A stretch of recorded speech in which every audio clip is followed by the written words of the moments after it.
Hello mga kakuratsa, hello beautiful people. Ngayon po ay magluluto tayo ng ginataang mais. Malamig po ang panahon at masarap po ang mainit-init na ginataang mais. Madali lang po kaya palagi ako nagluluto. Ayan ang ingredients natin, nilagay ko na. So, ay malagkit, kernel corn, asukal, langka, ano pa ba? Simpleng-simple. Tsaka yung gata, yun lang po. So, hugasan po natin yung bigas natin. Hugasan po natin, tapos lagyan natin ng konting tubig. Pero, siguro, ang ilalagay po natin talaga dyan ay yung gata. Para yung kanin ay maglasang ginatan talaga. So, konting tubig muna.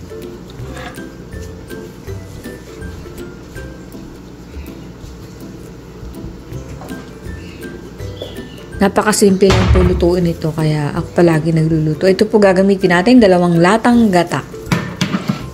Masarap po itong gata na ito, sa Costco binili. So parang isasaing lang po natin yung ating malagkit. So pagkahugas ng malagkit, lagyan natin ng konting tubig. Tapos lalagyan natin ng gata at isasaing po natin siya. Pero hindi po natin hihintayin mainin. So, shake muna po natin ang gata natin. Tapos, ihalo natin dun sa ating sinaing na malagkit. Bukas na yung ating kalan at pinakukulo na natin.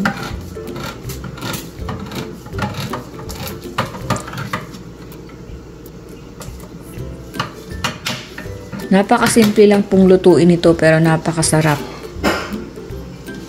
So, ayan. Lalagay natin yung ating gata. Isama po natin sa pagsasaing. At hahalu-haluin po natin para hindi dumikit. So, ilan lang po ang ingredients. 3/4 cup na malagkit. 1 cup na mais na whole kernel. 1 cup na langka na shredded. Tsaka 2 latang gata. Tapos asukal.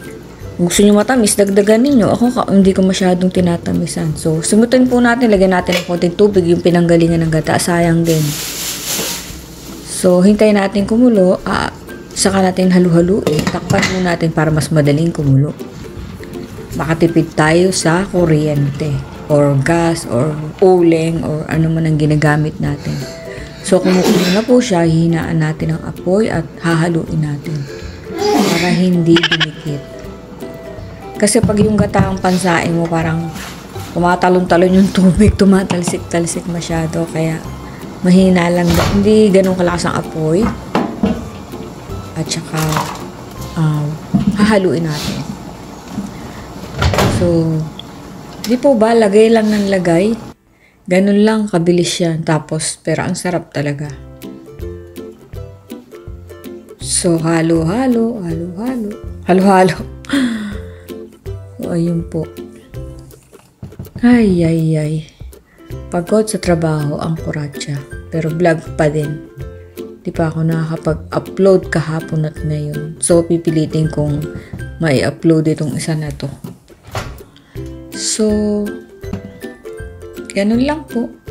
Ito po yung aking frozen na corn. Yung sumobra ko. Yun ang gagamitin ko. At frozen na langka. Kasi hindi ako masyadong marami magluto at dadalawa lang kami ni Don P. Kaya pag yung kalahati, ilalagay ko sa freezer. So, anytime pag naubos, gusto kong magluto, napakadali lang, di ba? Walang nasasayang. So, medyo frozen siya.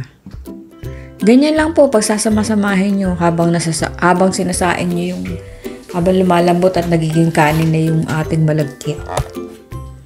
Yan, pagsabay-sabayin na natin siya para mas mabilis. So, ayan lang po ang ingredients niyan at kulang niya ni asukal. Tapos, masarap po at madali. Madali lang lutuin.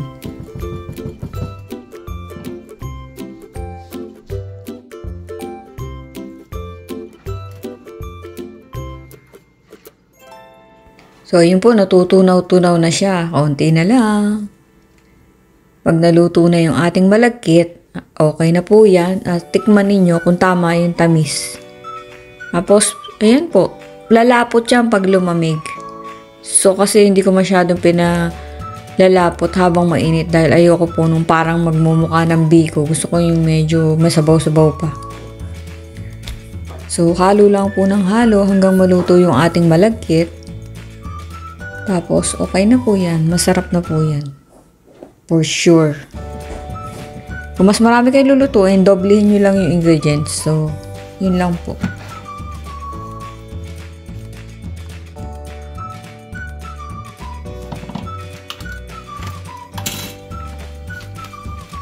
Lagyan po natin ng asukal, pampatamis. Tansyahin nyo muna po. Pagka matabang sa inyo, saka nyo na lang dagdagan kasi mas madaling magdagdag kaysa magbawas. So, ako, 2 takal nito o wala pa. Titikman ko muna. 2 tablespoon na sugar.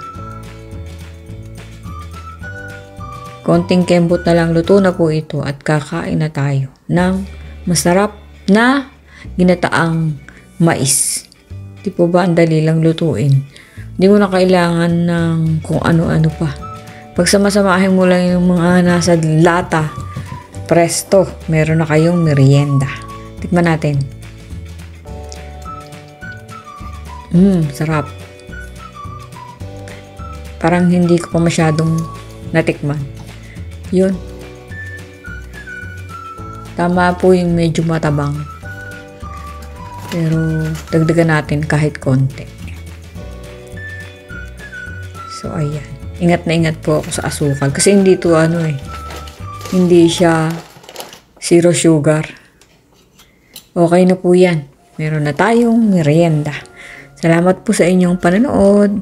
Luto po kayo niyan. Try ninyo. Ingat po tayong lahat. God bless us all. Salamat po sa mga bagong subscribers at sa mga datihan. Thank you po sa support. God bless. Bye mga kuracha. Till my next vlog. Ang bango.